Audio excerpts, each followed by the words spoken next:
This is what the transit looks like during COVID. No one is on the train. And this is Westlake Station. This is one of the busiest hubs. And there is no one around. Maybe one or two people. But this is Westlake Station during COVID. Look, there's no one around. This is during COVID and there's no one around.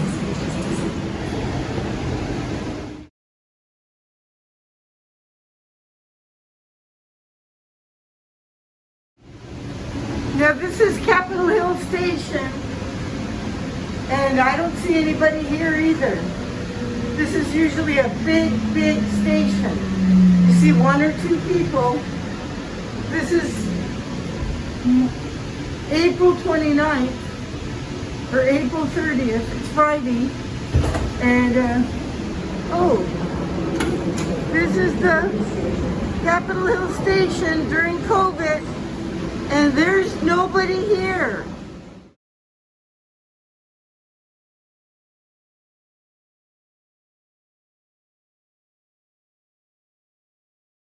Station. This is the last stop.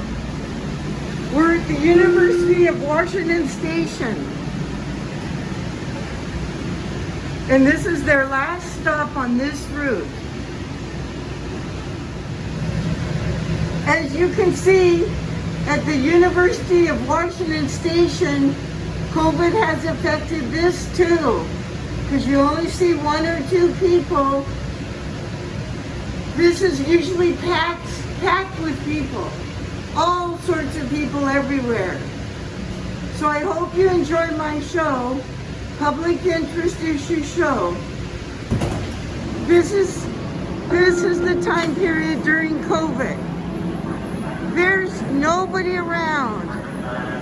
And that's the elevator, that's the escalator.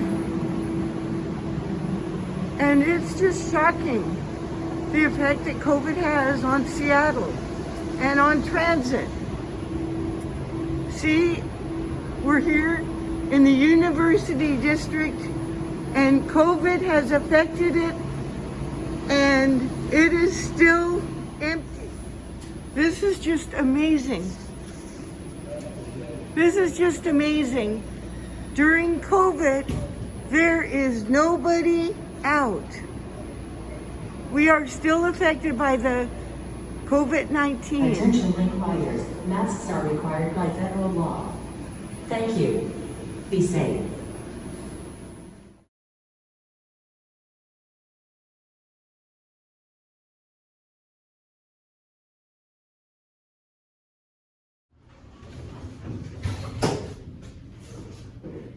You don't really even have any cars out there, and this is the morning. This is when people should be commuting. But during COVID, it's just kind of quiet out there. You know, I'm glad that people are getting their COVID shots, but we're still in the middle of the pandemic. See, there's absolutely nobody here taking the train. There's nobody here taking the train. So this is the time period during the pandemic, and thank God that this is open, but we are still affected here in Seattle. This is the Public Interest Issue Show, and I'm on the light rail to the UW. Street level. In Seattle.